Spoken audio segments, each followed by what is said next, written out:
Hey, what's up, guys? So, I got some time to pack away at some more of my background. So, let's see. When I was completely done with my jailhouse experience, let me talk a little bit about that. A little bit more, I should say. During that time, I was already smoking weed. So by that time when I got in jail, I was already suffering these migraines. And I had sold completely out to God because of this. That pain was so bad, that I would tell myself that I'm prepared to have a brain aneurysm or what have you. I'm prepared for the worst. And, I told myself, if this is how it's gonna, because jail, like to most people, you're sober-minded. But it just so happened that in my state of sobriety, I basically upped the ante in my attitude department when it came to my faith, where I was because everybody was telling me, man, you don't behave like somebody who, is somebody who that goes in and out of jail. You don't talk like it. You don't seem like you're supposed to be here. And I would tell these guys, yeah, I agree with you. I was on a path in my life where I was telling these guys, this is an interruption, or it's an experience that I need to have in order for my journey to have more meaning and significance. So, of course, at that time, I started telling about, I'm getting headaches even without smoking, just occasionally. My sleep was better. I didn't have to go to the bathroom as far as urinating. It was in 2015 when I first, got sent to Walker County jailhouse in Huntsville, where I was introduced to coffee. And this coffee, it had a goat on it, like the God, pan or whatever the hell you want to call it. And the guys, giving it to me was like, hey man, you want to stay up and kind of have fun and stuff like that. Here's some coffee. And from that point on, coffee became a staple in my everyday routine, almost like an old man, because it allowed me to go to the restroom. It allowed me to, have that boost that I needed to wake up, because, and ever since then, when I got out of jail or wherever I went, I was always a heavy coffee drinker. Not, heavy as far as several times during the day, but that was part of my routine. And so when I got out, I told those guys, man, I was headed in a direction in my life where I felt like, me being here wasn't something that was going to be a repeat offense. So I got out, and again, I went through that whole episode with my stepmother as far as my dad,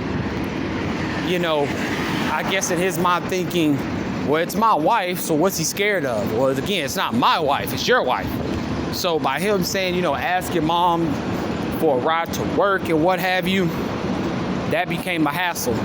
So one day at work, I seen a girl that she used to have a crush on me, when she entered high school. And I told her several times, hey, why didn't you, and let me say this. When I was with Kara, the girl in Huntsville, I was reaching out to other females. The reason I was doing that is because I wanted to know, was there something wrong with me? And I wanted a female's opinion. I didn't want, because me and my grandmother, we talked every single day. Like I said, we went through the whole Texana thing. And I was talking to my grandmother every single day. So I had her opinion, but I also wanted an opinion from other females. And Samantha was one of them. So I was asking her at that time, like, why didn't you respond to my messages? And she looked, just kind of like nonchalantly like, oh shit, everybody doing what I'm doing. Damn. Everybody doing what I'm doing. I ain't so special after all. People over here got their own tents and stuff. Holy shit. Well, I guess I'm not as special as I thought.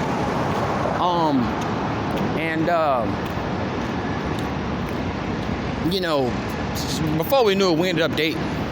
And I had got another job with my brother.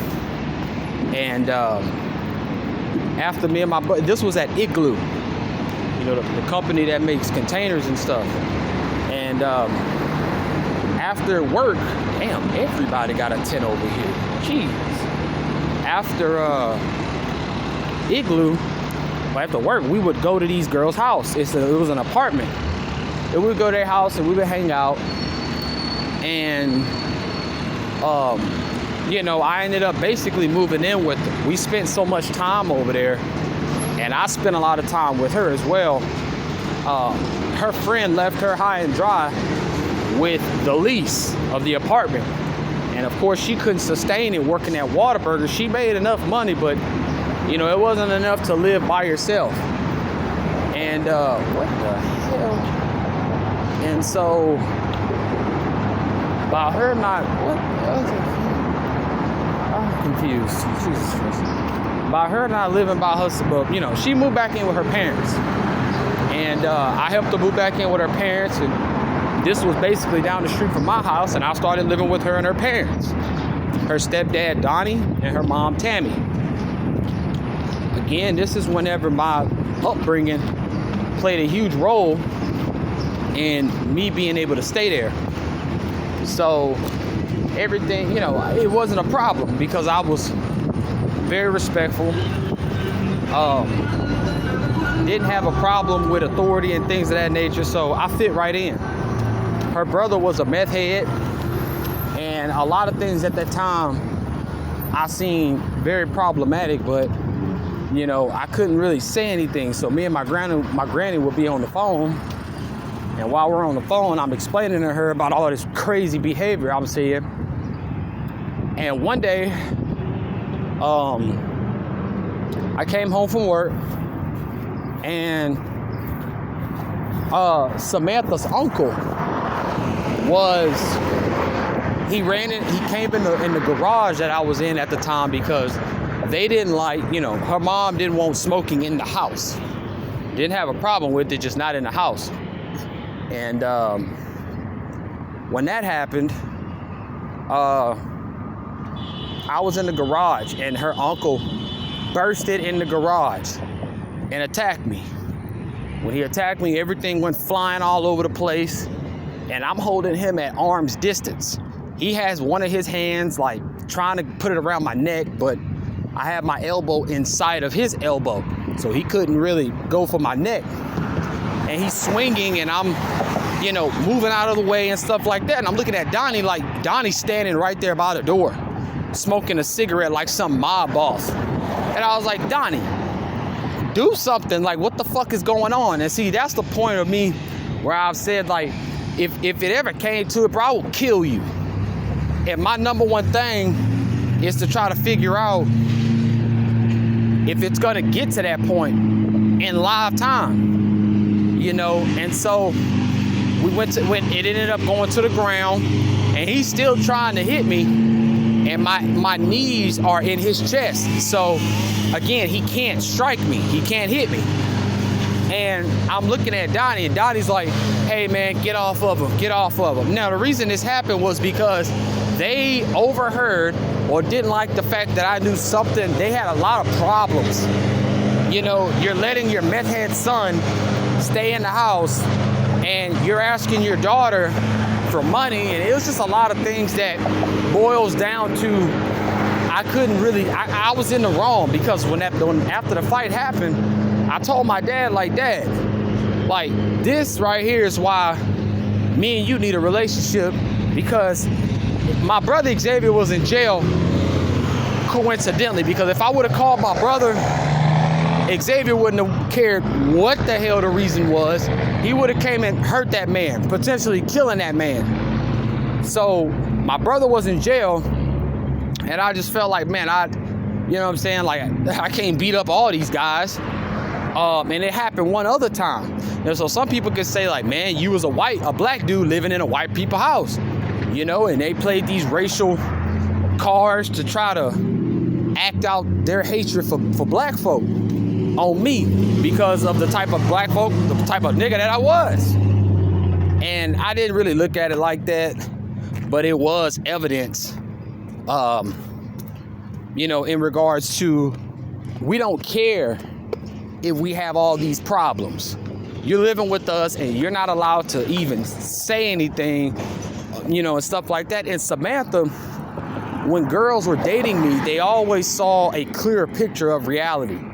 And so Samantha would say a lot of stuff like, well, yeah, shit, CJ says, you know, this and that, and, you know, like, that's not right. And again, you know, they would sit around and Tammy would agree with her, like, yeah, you know, I agree with you on that. Yeah, I agree. You know, yeah, I can see why CJ's the better boyfriend. He's respectful, blah, blah, blah, blah, blah. But me and her ended up breaking up because of her familiarity with violence. Every time something happened with them, it would damn near turn violent. Like, they're the type of family that throw dishes at each other and all that type of crazy nonsense. Her stepfather ended up dying around this time. I was on the Trump train due to Alex Jones, so I was really getting along with white conservatives, especially in my community, where a lot of them would just be like, you're different when it comes to these black people. You're different. Not in a difference where you're purposely trying to sell out your race, but it's like you're different because you see, you know, the problems within your people and stuff like that, and you're not ashamed to say it. Because like I said, that whole fiasco was very disgusting to watch people get attacked just because they like somebody. You know what I'm saying? Just because they like somebody, they watching them get attacked or stuff like that. And I found that to be very, like, I wish somebody would attack me because of my stance on a particular president. You know, like I said, I just knew, and I seen the backwards behavior of society. I didn't like it. It seemed like, you know, Trump was a man that said what he said and meant what he meant. And in this society, it's so pampered that a lot of the things he was saying was making people uncomfortable. And I like that, because society had grew accustomed to presidents being just, you know, your everyday motor mouth liar, you know? And so, again, like, I was very familiar with the conservatives in my community. You know, my dad had a good name in the community. My family had a good name. So there was nothing to be ashamed of when it came to, if I was to have a certain opinion about something or anything like that, I wouldn't be judged. So me and Samantha, we broke up, like I said, due to the violence, where we actually got into a fist fight. I didn't ball my fist up, but she, again, it seemed like everything was meant to happen, because she ended up getting so angry where she was like, tell me who you're talking to and all these different things. And I wasn't talking to nobody. Instead, I was clowning too damn much. And when she asked, I just made up a name. One day we're driving and she was like, tell me, what's your name? And I was just bullshitting. I was like, I just made up a name, like, Jessica.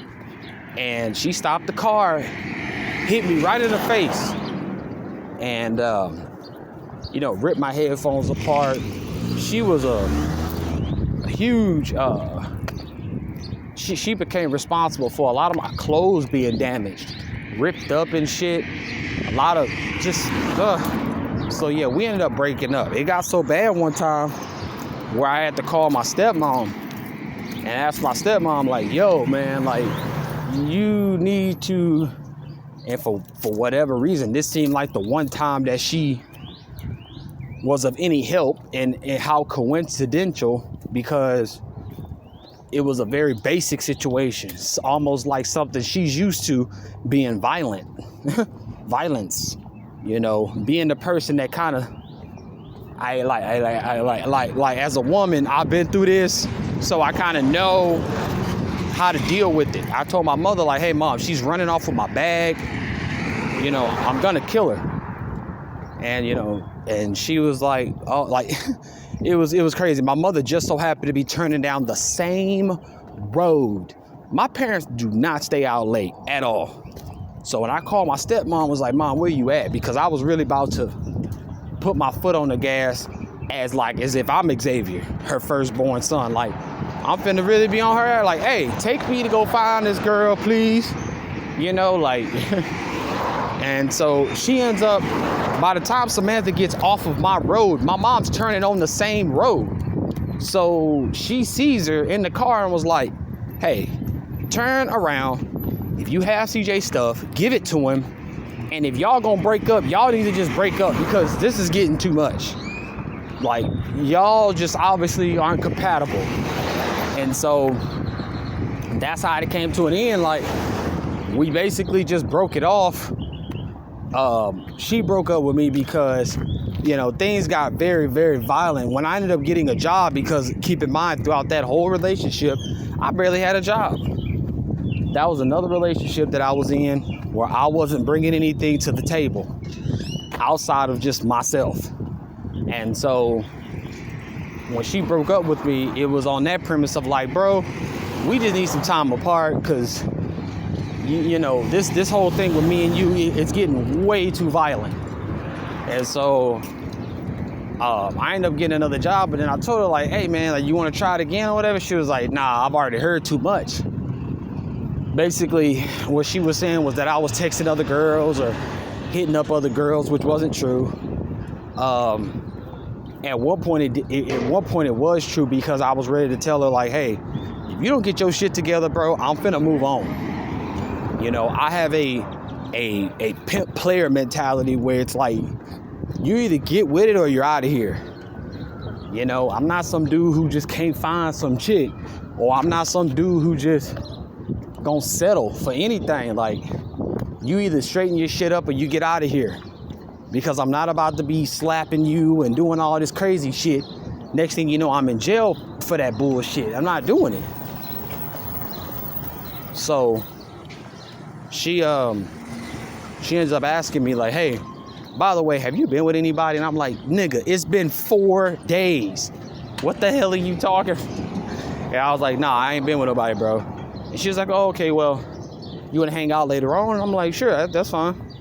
I thought we were going to try to, you know, work it out, get back into it. Well, all we ended up doing was having sex.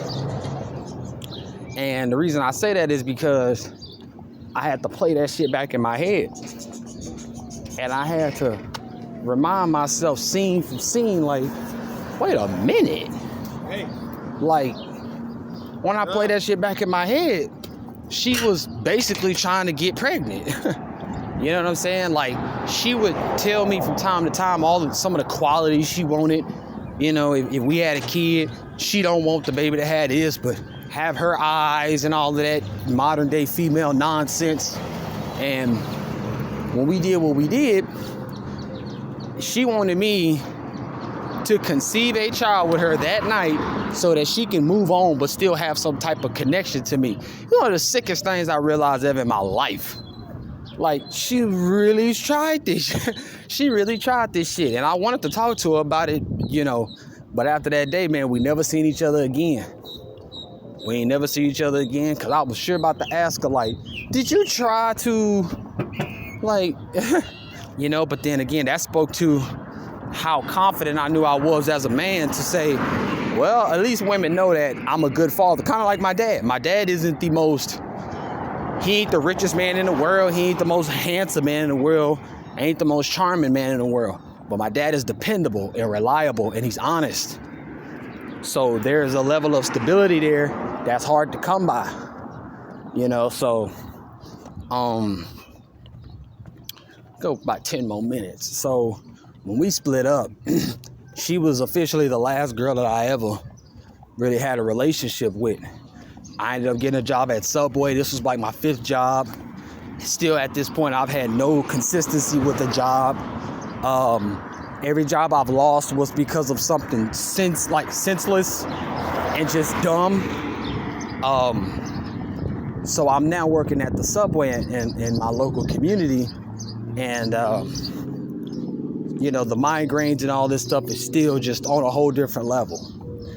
And you know, never having a car or anything like that, what I ended up doing was getting a bike. Don't remember how I got the bike, but I got a bike. And I know one of the ladies at work gave it to me or something like that. But I ended up getting a bike, and I was riding that bike faithfully every day to and from work. In the heat, in the cold, in the rain, even the hurricane, I went up there to go to work. And it showed my perseverance and my willingness to accept responsibility no matter what. You know how many times I've seen my dad pass me up or going the opposite way, and he's like, hey, you want to ride? And I just tell him like, nah, I'm good. Not because I'm prideful, but it was like, hell, to a certain point, I enjoy bike rides to work, you know? So these migraines, they would have me, a lot of times, man, they would have me pedaling with my eyes closed because my eyes would hurt so bad. Pedaling with my eyes closed because the pain was too much. You know, the throbbing and things like that, it was just hell. And so now I'm having to take migraine relief, aspirin, ibuprofen, migraine relief, taking all this stuff trying to find an answer for this pain. So at this point, I'm starting to notice my eating habits are different. I sweat more and I'm colder, or I'm just having all of these problems that I'm psychoanalyzing about myself and how bad my health is getting. And I remember me and my brother, this is what me and Xavier got close. Xavier had the opportunity to grow up with all of us. Devin was his biological brother, so Devin had his stint with Xavier, and then I came into the picture, and then we all three had our experience, and then Jeremiah came in the picture. He got his experience with Xavier one-on-one. When I came back, me and Xavier's relationship grew. I had now a newfound love for basketball, so much so that I would go and play recreational ball with my brother. And I wasn't as good as my brother, but I understood the fundamentals. And I had the same routine and just warm-up process that my brother just wasn't into. My brother, when it came to basketball, was like a diva. You might tell a woman that her inner spirit could help her along the way. She's like, fuck that, dude. Like, I'm worried about what I look like physically. So when you say like, man, when you walk down the runway and, you know, let's just say, you know, that you're a fully independent woman. So you got that fierceness just showing in you, you know, kind of like they say, like these African goddesses or African queens and stuff. They just got that look to them that's like, nigga, I ain't playing. Some of these, I've seen a Hispanic lady. She was literally a stallion. She was an actual stallion for a woman. I'm talking about ass was just on another level. Thighs was on another level. Calves was on another level. Shoulders was on another level. Breast was on another. I mean, if that woman played football, bro, she could be like an outside linebacker. She was built like that, but she was just gorgeous. But you could tell, I was like, man, that's a fucking stallion right there, bro. Like, that lady right there, like, she take care of her business no matter what. And so I said the same thing about,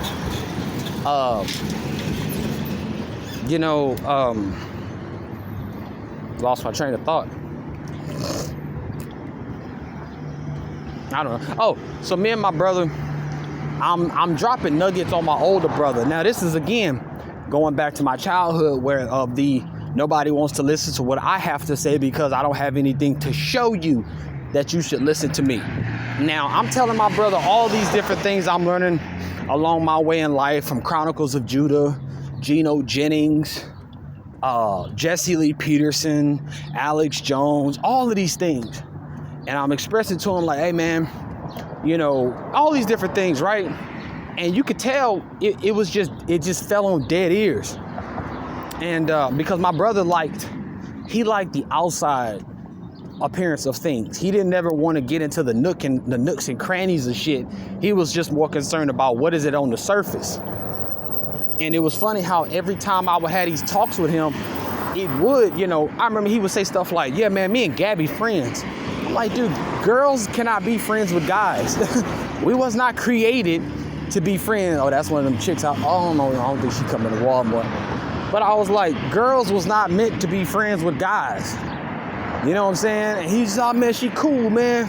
We just be smoking and chilling and she real cool, you know, Monica. Then I'm like, dude, I was like, bro, I guarantee you she's pillow talking you into a position to put you in where you're thinking about what she could do for you and what Monica can't do. And of course, that's what it ended up being. He ends up having a child, as expected. Because I kept telling him, bro, this is not going to end well. So he gets a child. Now he has 3 kids by 3 different mothers. My brother fell smack dab into that stereotype. And when it came to sports, I basically tried to reboot my brother's mentality that, okay, we're going to practice going left. Me and my brother, man, we would go to the court. And I remember at one time, man, it was 112 degrees. I shit you not. We went outside at 11 o'clock in the heat of the day, no shade, to go play ball. Now I'm doing all of this stuff, right? Playing ball and stuff. And my health is horrible, okay? All of the pills were stripping my bones of calcium. It was thinning out my blood. Sometimes I would have to take these pills while playing.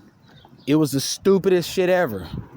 And I would always feel like an old ass man. Like I had the aches and pains of like a 50-something-year-old man trying to play pickup ball. And I tried everything. It was because of this that I ended up doing things like drinking tea, meditation, stretching every day. What I would call treatment, which is treatment. What you see in sports, like, you know, you treat get all the kinks and stuff out of your bones, your muscles, and all of that stuff. And I would call it treatment. I'd buy a massage ball, lay on the ground, you know, with my back, you know, on my back or whatever, and just roll on the ground and try to get a lot of, I felt horrible. And it got in the way of my job. So much so that every day I kept, always having these thoughts of like, bro, what if I get fired from Subway? And it almost came to that point because this guy was like, again, with my health being as bad as it was, it caused me to look like somebody who was angry, somebody who didn't want to be somewhere. You know how many times people would say, man, you look like you don't want to be here. And I'm like, there's nothing wrong with me at all. It's something that I feel like it will never go away.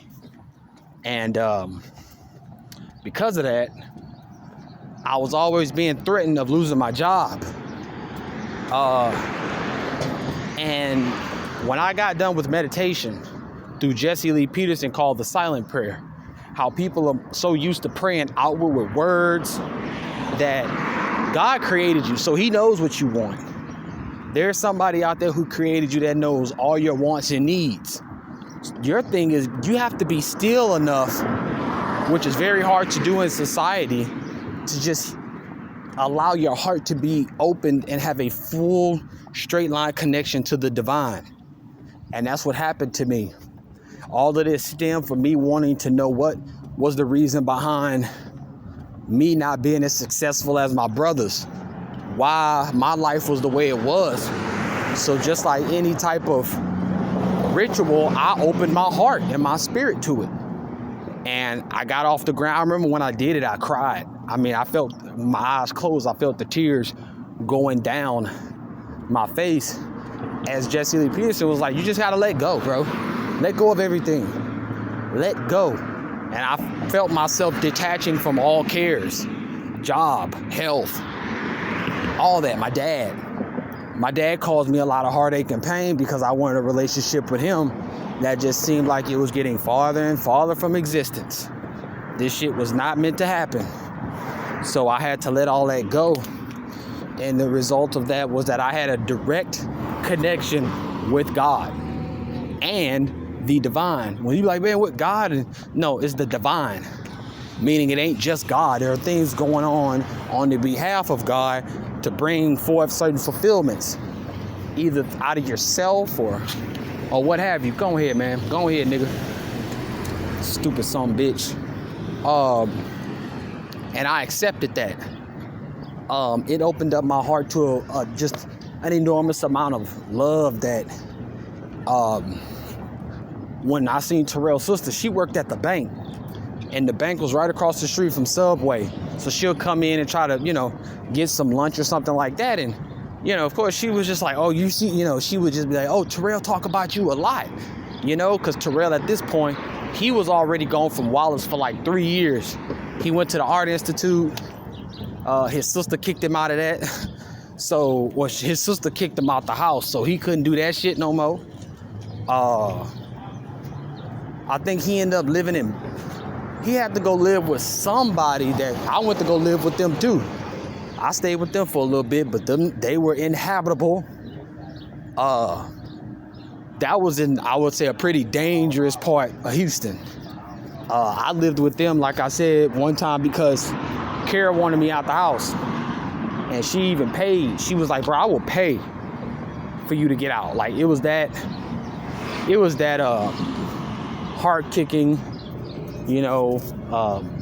so yeah, she was like, well, ask Terrell, like, you want to go stay with him? Like, she just, so I understand with Terrell was at like 3 or 4 different places during this whole time. And so when Danielle was like, yeah, Terrell stayed with me out here in Sugar Land, he got a job and everything, y'all already good friends, why don't you come stay with us, and it's more opportunity out there than out here. And I was like, all right, like, I felt like that all happened for a reason, like it was meant to be. So I'm gonna leave it there. I'm creeping up on the COVID. COVID's about to hit, and I'm getting ready to leave the house for good, my parents' house for good. So I'm out, man. Got a lot of videos to upload and everything like that. I'll catch you later.